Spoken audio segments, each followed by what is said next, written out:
So, without further ado, I'd like to introduce the man of the hour, the man with the golden voice, and welcome to the stage, Kamahl.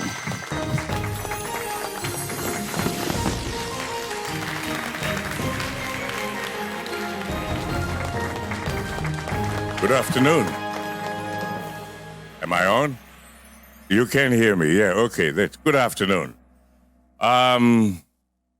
As you may or may not know, I've been in Australia for 69 years.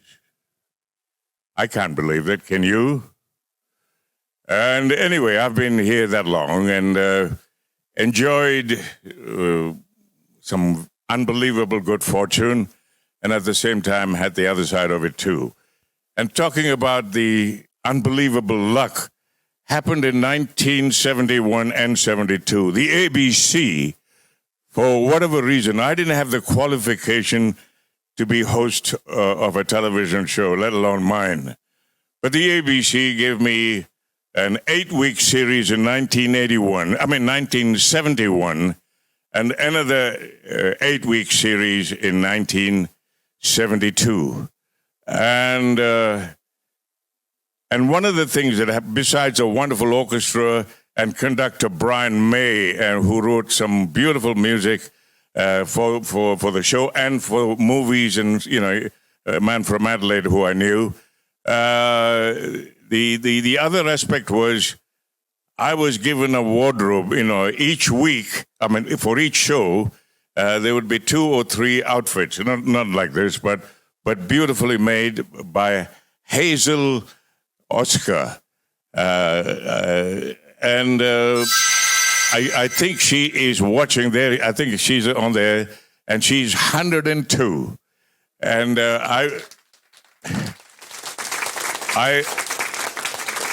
in fact, I had one of the costumes as cover of one of my albums that was released in 72, but I couldn't find it, and I'm sorry. But anyway, Hazel, I know that you like some of my music, but I think maybe this is the one you wanted most, and let me sing it for you. Hope you like it. Here we go.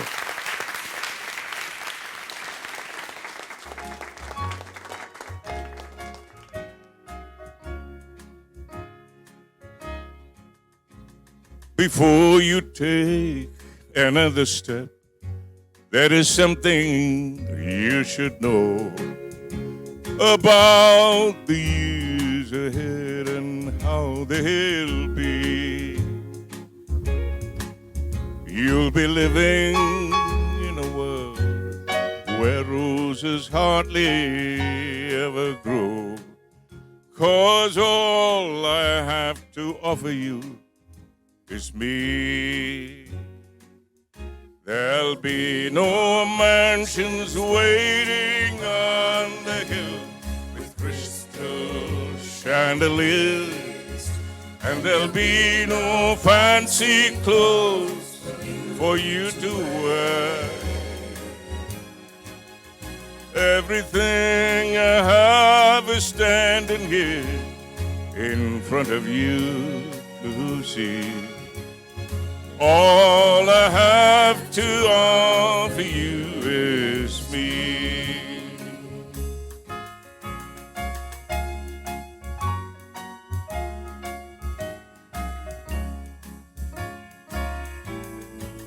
Sweetheart, I'll give you all my love in every way I can, but make sure that's what you want while you're still free. The only gold I have for you is in this wedding band, 'cause all I have to offer you is me. There'll be no mansions waiting on the hill with crystal chandeliers, and there'll be no fancy clothes for you to wear. Everything I have is standing here in front of you to see. All I have to offer you is me. All I have to offer you is me. That's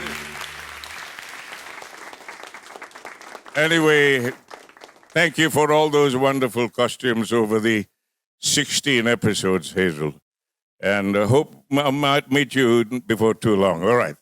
And since this is Christmas in July, I better try and entertain you with some Christmas songs. Maybe you might know them, maybe you're not.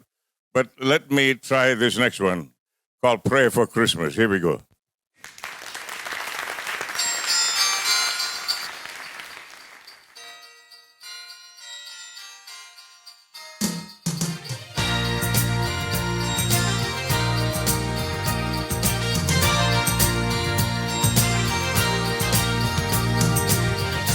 Give a prayer for Christmas, a simple, simple prayer. Pray to make us better, make us more aware.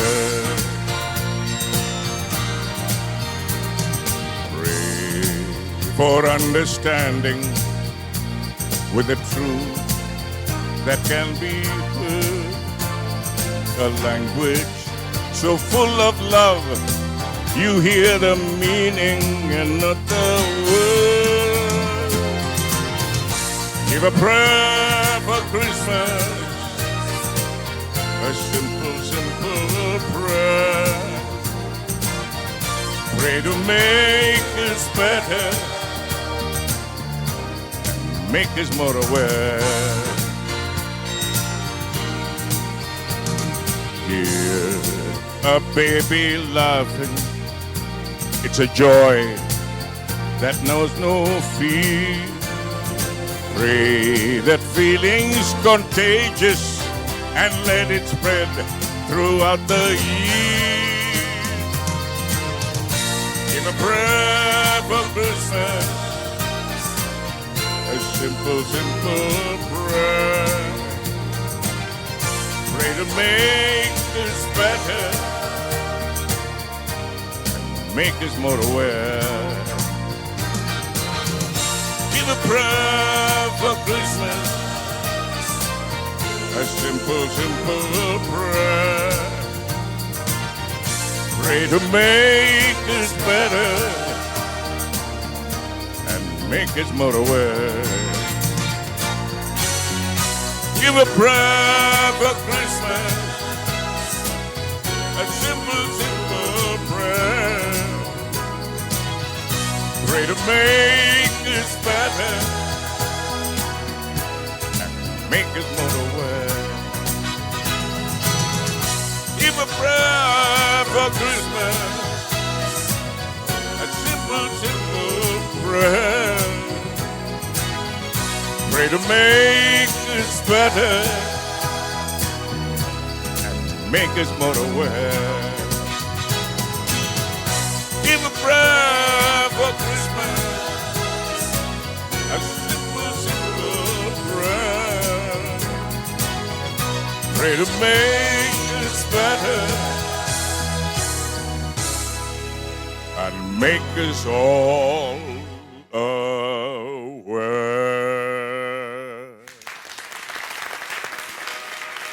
Give a prayer for Christmas and make us all aware what Christmas is all about. Thank you.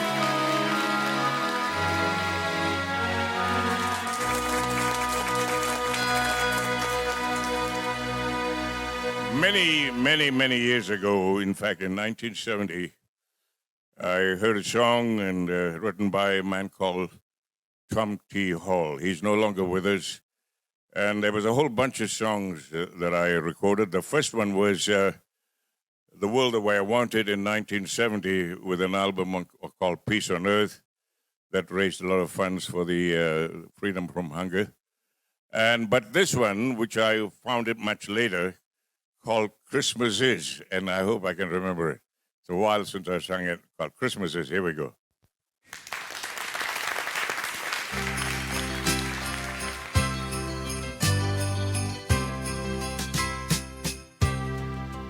Okay, start again, please. Sorry. Thank you. From the beginning, sorry.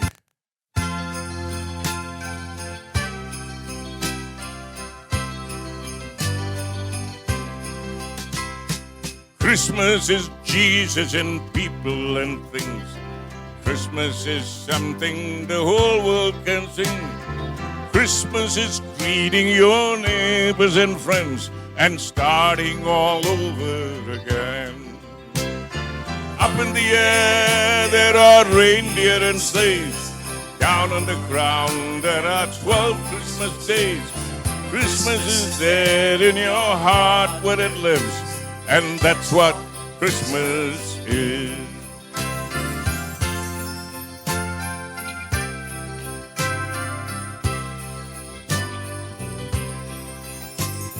Christmas is doing the best that you can. People who know Christmas will understand. Christmas is there in your heart where it lives, and that's what Christmas is.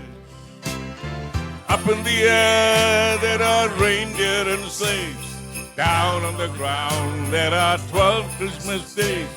Christmas is there in your heart where it lives, and that's what Christmas is.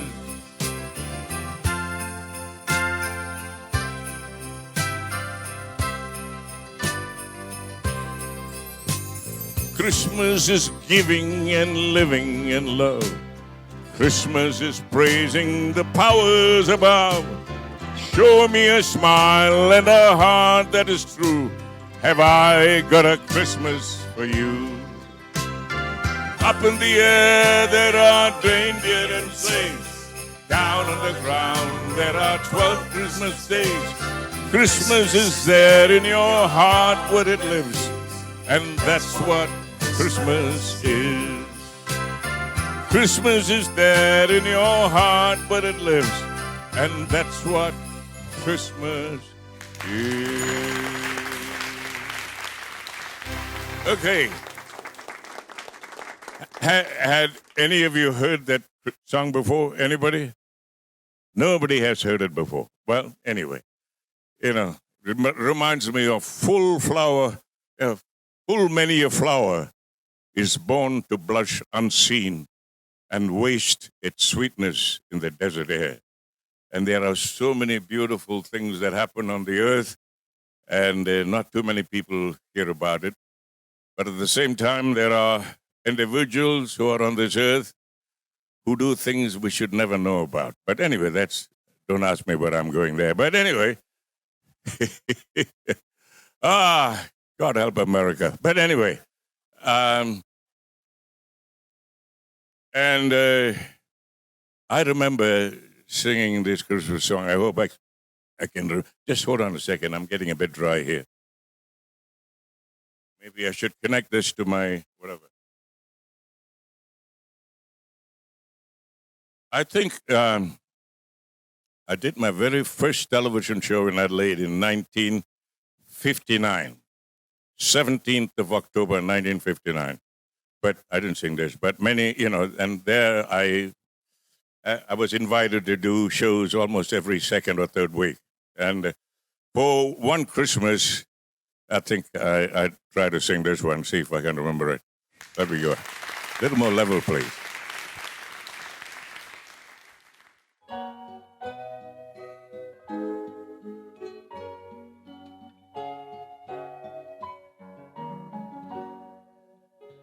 Long time ago in Bethlehem, so the Holy Bible said, Mary's boy child, Jesus Christ, was born on Christmas Day. Hark now, hear the angels sing, a new King born today, and man will live forevermore because of Christmas Day. Hear the angels sing, a new king born today, and man will live forevermore because of Christmas Day.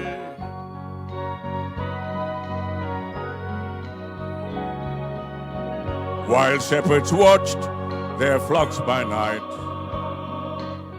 them see a bright new shining star, them hear a choir sing, the music seemed to come from afar. Now Joseph and his wife Mary come to Bethlehem that night. Them find no place to bunch each child, not a single room was inside. Hark now, hear the angels sing, a new king born today, and man will live forevermore because of Christmas Day. Hark now, hear the angels sing, a new king born today, and man will live forevermore because of Christmas Day.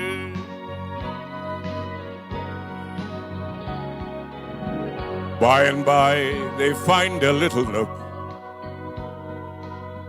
in a stable all forlorn, and in a manger cold and dark, Mary's little boy was born. Long time ago in Bethlehem, so the Holy Bible says,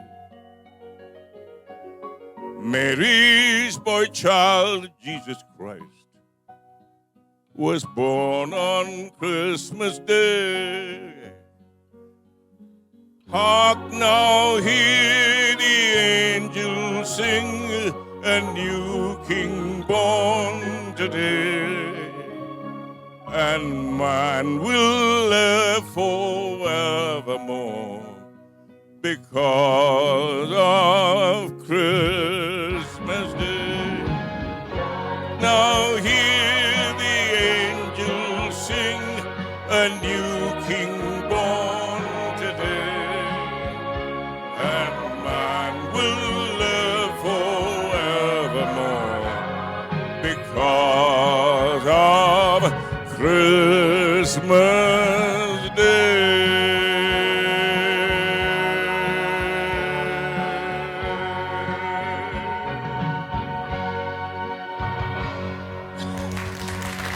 Thank you.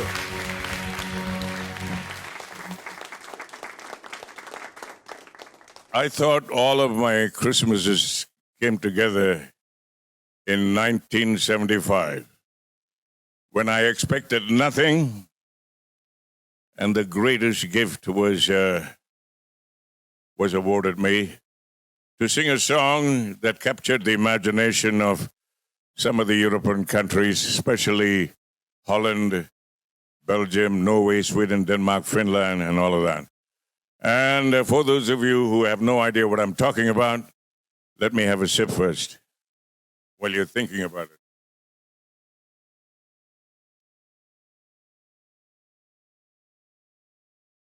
In 1975, I had taken the gamble of doing my own show at the Palladium, because I had been going to England for a number of years since 1972 when nothing was happening. And I saw an ad to say that a lady had hired the London Palladium to her own show, and she restarted her career that was, fading.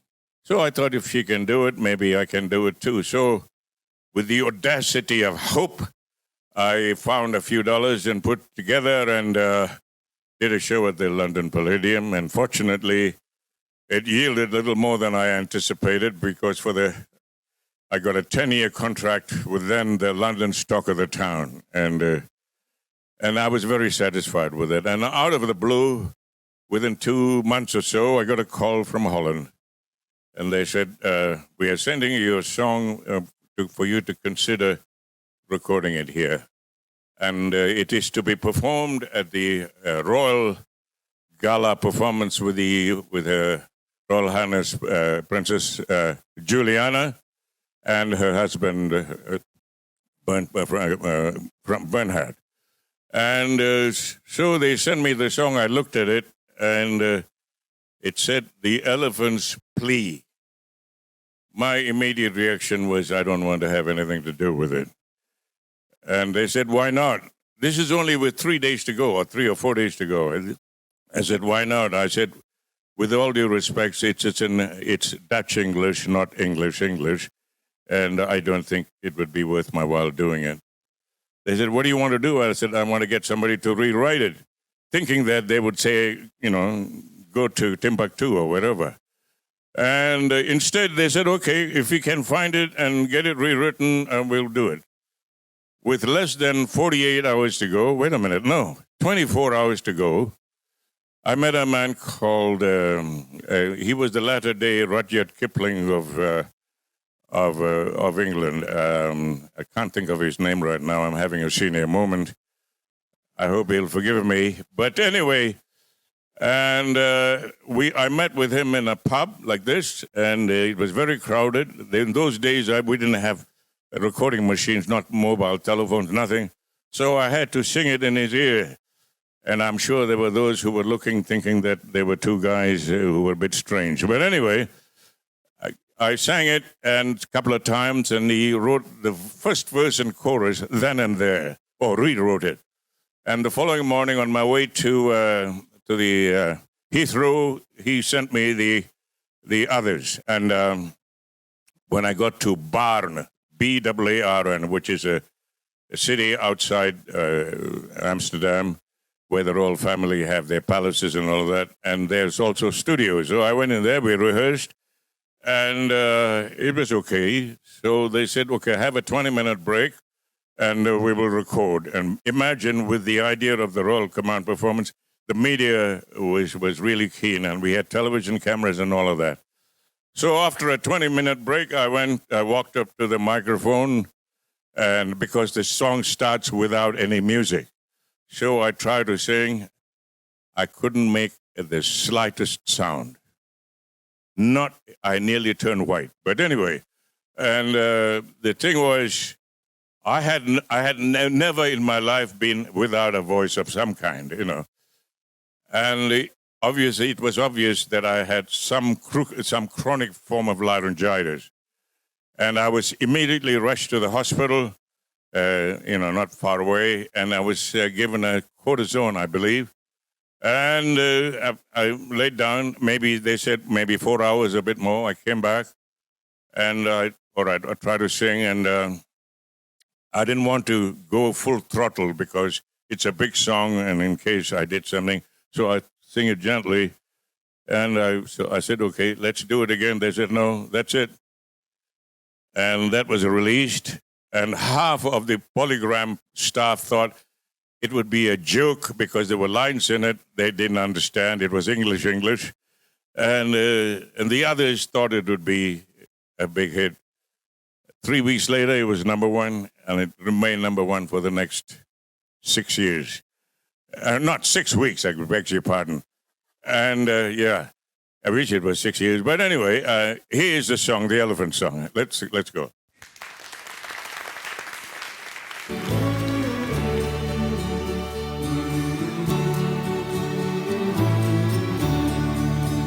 Tell me, said the elephant, tell me, brothers, if you can, Why all the world is full of creatures, yet we go in fear of man.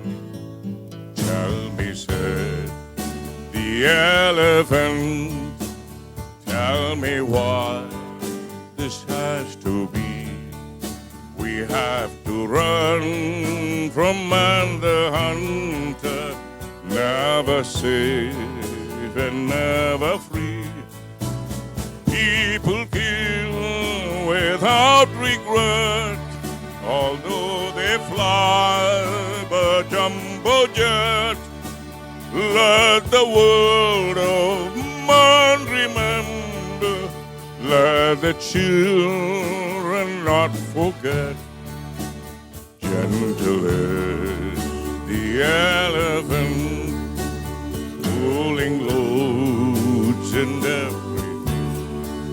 We love to hear the children laughing when we're in the circus ring.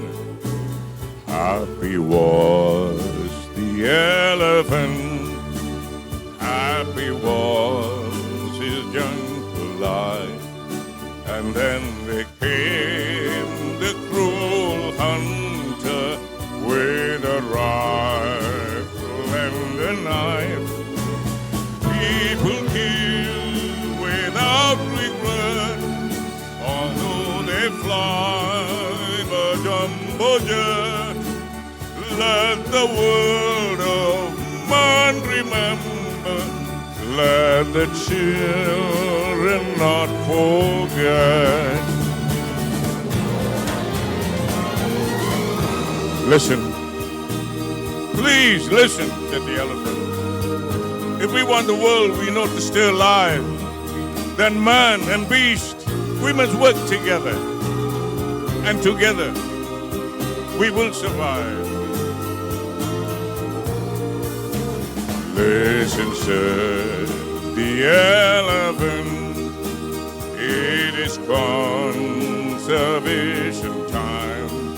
So take the warning when we trumpet for the future of mankind. People kill without regret, although they fly but jumbo jet.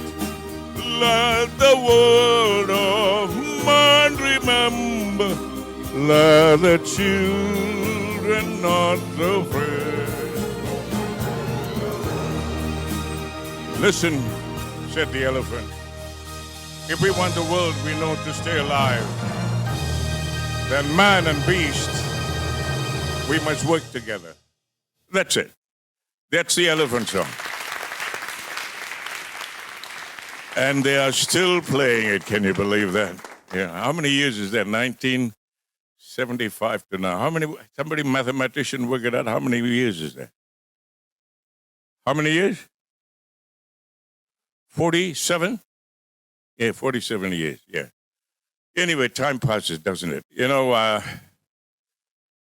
really don't know what would have happened if some friends helped me to overcome some of the immigration regulations. I was supposed to be deported in 1958, and then again in 1960, and then in 62, and then finally in 1960, they summoned me to the immigration department. They said, well, you've been here since 1953. What have you to say for yourself? I said, not much. And the lady said, I can see that. But anyway, and then she took out some documents, you know, quite a few, and at least took up the top 3 pages and went through it. And finally, she started reading it. With that, I became psychologically deaf because I knew 99.999% that I would be finally deported back to Malaysia. Instead, this very ordinary-looking lady, seemed like an ordinary-looking lady, said to me, the government has decided to give you permanent resident status. All of a sudden, she looked at me as beautiful as Ingrid Bergman. And I ran outside and made a telephone call to a lady I had met previously who was to be married to somebody else. And I said to her, "What are you going to do for the rest of your life?" She said, "Why?" I said, "Do you want to get married?" She said, "When?" I said, "What about next week?" And we were married. That's not the way to start a marriage. But anyway, I don't know what she told the other guy. We haven't discussed this yet. That was 52 years ago. But anyway, such is life. But talking about love of country, I hope I won't be described as a traitor if I said that Malaysia is not a country that I love very much. My parents were born in Sri Lanka, in Jaffna. And the weirdest thing is, I was taken there as an infant when I was 5 or 6 months old. I went back there in 1988 to promote something called tea, Dilmah tea. I promoted Dilmah tea against my wishes. Anyway, that's another story. And the weirdest thing is, I've been around the world everywhere. I've been to South America. Russia, I haven't been. Every other, China, everywhere I've been. I never felt more like an alien than I did in Sri Lanka.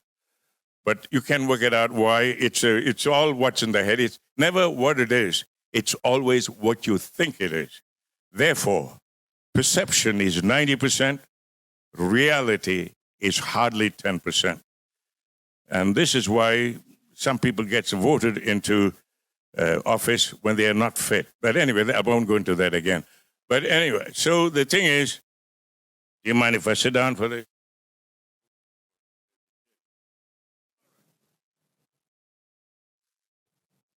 All right. I'll be with you. Are you there? Can you just give me voice level on here a little bit more, please? Thank you.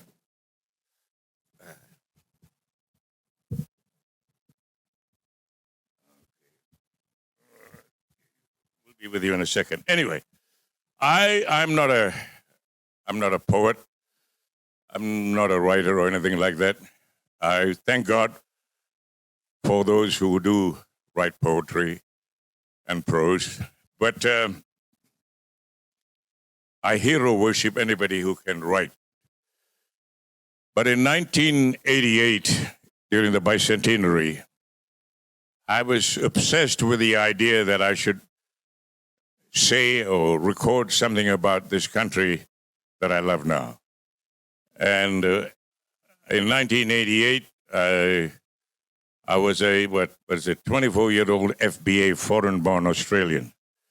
And so I sort of doodled and eventually came up with the idea for one song, My Home. So I sketched a few ideas, and I gave it to Tony Hatch and Jackie Trent, who were my neighbors, who were from England. They're great songwriters. They were here temporarily for about 2 or 3 years, and I met them. And so I gave them that one. And the other, I did it myself with somebody else, and I called it What is Australia to Me? It was based on a song that I heard Paul Robeson sing in 1960 called The House I Live In. I love the song, but couldn't work out why it was called The House I Live In. But anyway, so I fiddled with it, and I recorded it and sent it to Channel 9. They sent back a message immediately. Thank you for that. My Home, we got those sentiments covered by a few other people. But as for the What is Australia to Me, it's a lousy parody, and they went on to say worse things about it. So I had my tail between my legs for the next few months, and 6 months later, Sir Eric Neil got me to share the songs with Prince Edward by the help of Sir Eric Neil. And the following morning, you won't believe it, I met his father, Prince Philip, and he said all night we were hearing about FBAs and F something or other. So I told him FBA stands for Foreign-Born Australian Songs, and FDA is Fair Dinkum Aussie Songs. And anyway, with that, I left them and ran back to my hotel and wrote a letter to Sir Donald Bradman because I mentioned his name in the song. And there began a 13-year friendship with the greatest sportsman ever born in this world. But anyway, let me try and share this, what is Australia to me.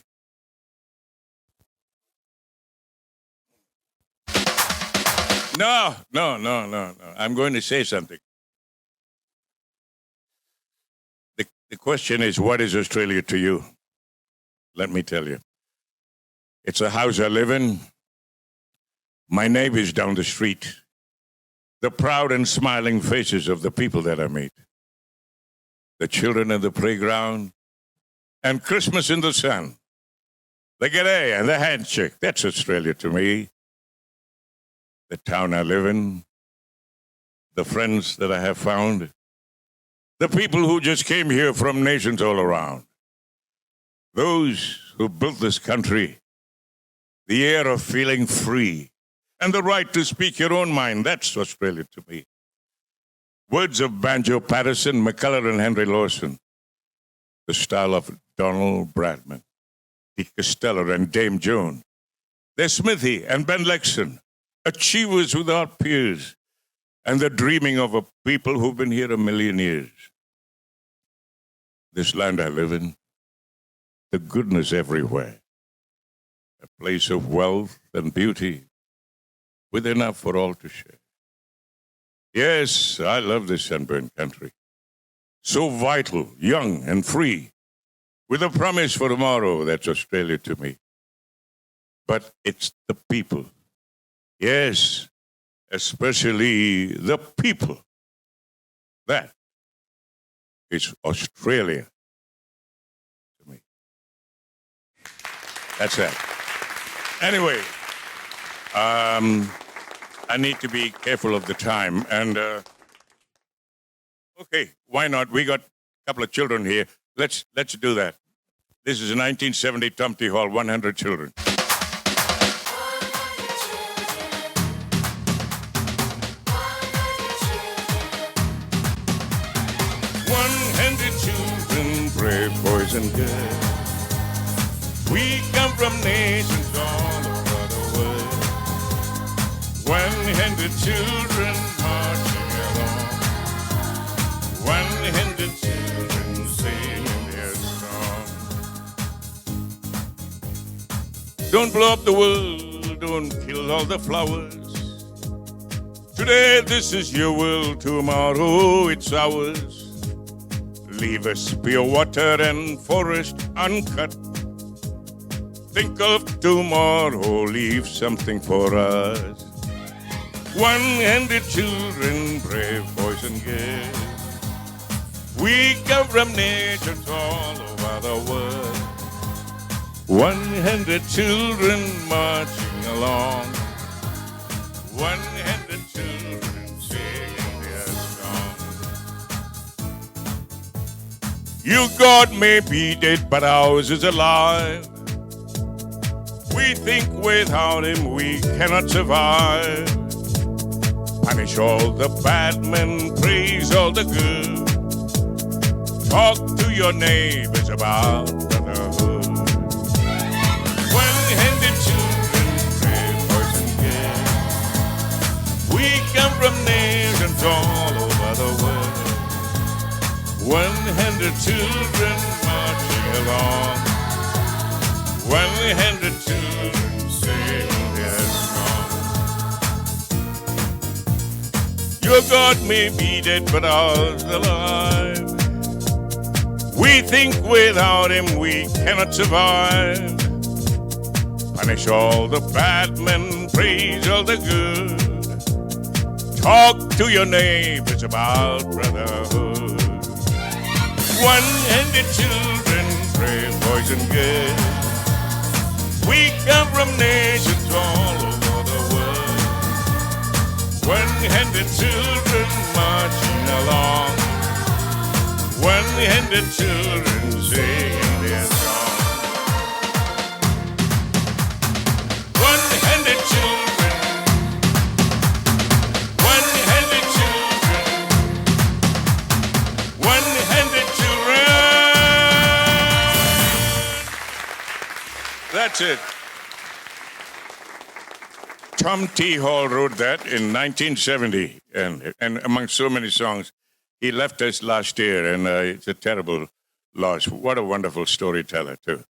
And anyway, I have, not too many more minutes to be with you, but wait a minute, 9 minutes. But anyway, so, but I told you Paul Robeson. I don't know what you know about Paul Robeson. When I first heard his voice in 1960, I thought, this can't be human. But anyway, I imitated Nat King Cole for 6 years from 1954. And once I heard Robeson, I had to find out how he made that sound. So I've been trying to make noises like his since then. Not yet. So that's what my mother said when she heard me in 1961. When I sang for her, she said, son, doesn't it hurt your throat to make noises like that? So let me make some more noise. And this is Old Man River that he famously sang on the movie Showboat. Old Man River, here we go.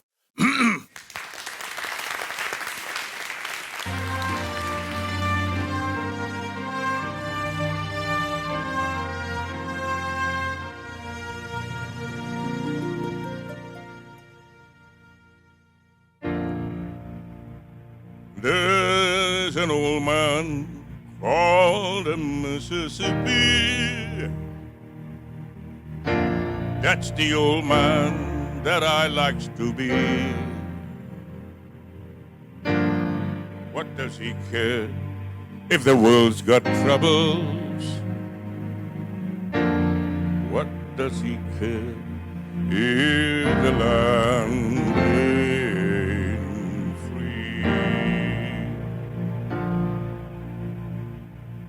Old Man River, that old man River, he must know something, but don't say nothing. He just keeps rolling. He keeps on rolling along. He don't plant potatoes. He don't plant cotton. And them that plants them is soon forgotten. But old man, he just keeps rolling along. You and me, we sweat and strain, bodies all aching and whacked with pain. Toast that march, lift that bill, get a little drunk, and your lungs in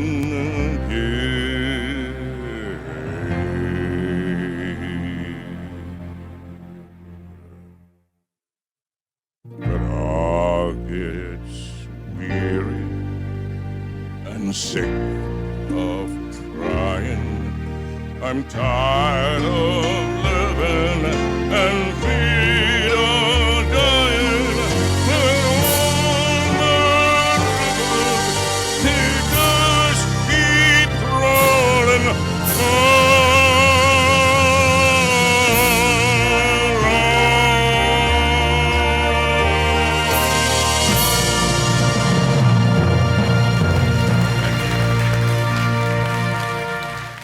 Okay, thank you. You can run the next one. It doesn't need any introduction. Thank you.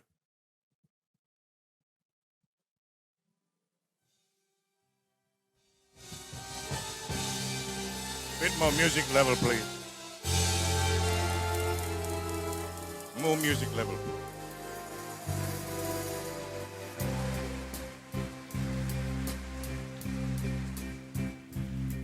And now the end is near, and so I face the final curtain. My friend, I'll say it clear, I'll state my case, of which I'm certain. I've lived a life that's full. I've traveled each and every highway and more, much more than this. I did it my way. Regrets, I've had a few, but then again, too few to mention. I did what I had to do, and saw it through without exception. I planned each charted course, each careful step along the byway, and more, much more than this. I did it mine. Yes, there were times, I'm sure you knew, when I bit off more than I could chew. But through it all, when there was doubt, I ate it up and spat it out. I faced it all, and I stood tall and did it my way.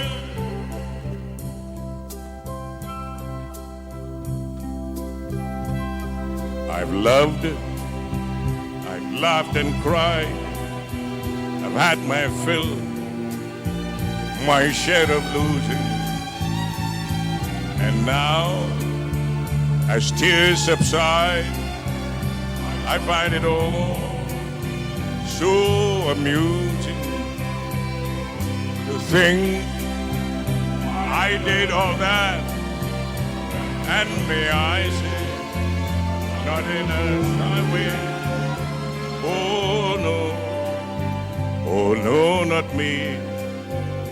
I did it mine.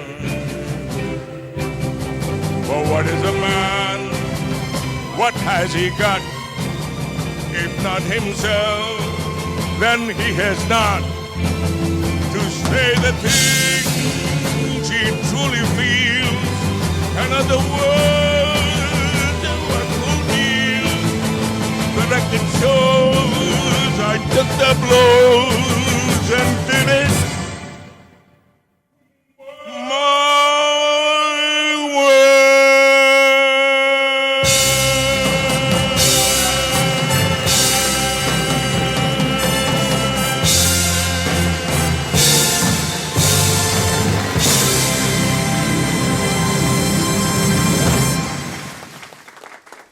Ladies and gentlemen, another round of applause for the amazing Kamahl.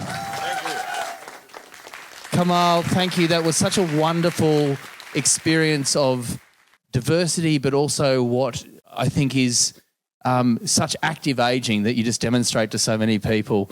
I mean, how have you kept connecting with people? That is a long career, 50 years, and you're still connecting with people. How do you do it? Actually, it's nearly 70. 70 years, there you go. And it is born out of desperate loneliness. Yeah, you might find it's funny, but when I came here in 1953, and I was aware of my own problems. I don't want to go into that now. But I felt, isolated. There were not too many individuals who were not white, And so to me, I tried to get out of this prison that I found myself in and played sport.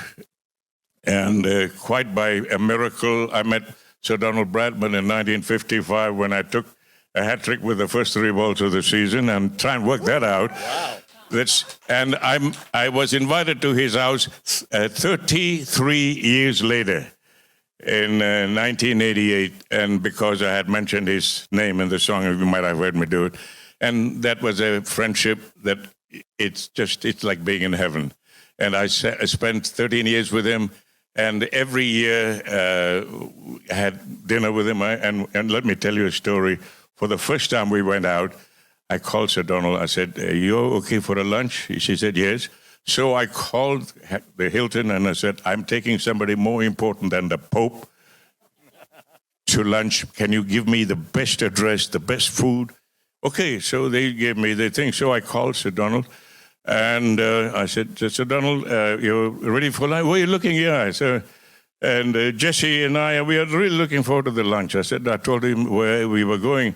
And then there was this awkward silence, absolute silence. So, and then he came out, he said, "Kamahl, isn't that the place where they serve semi-naked?"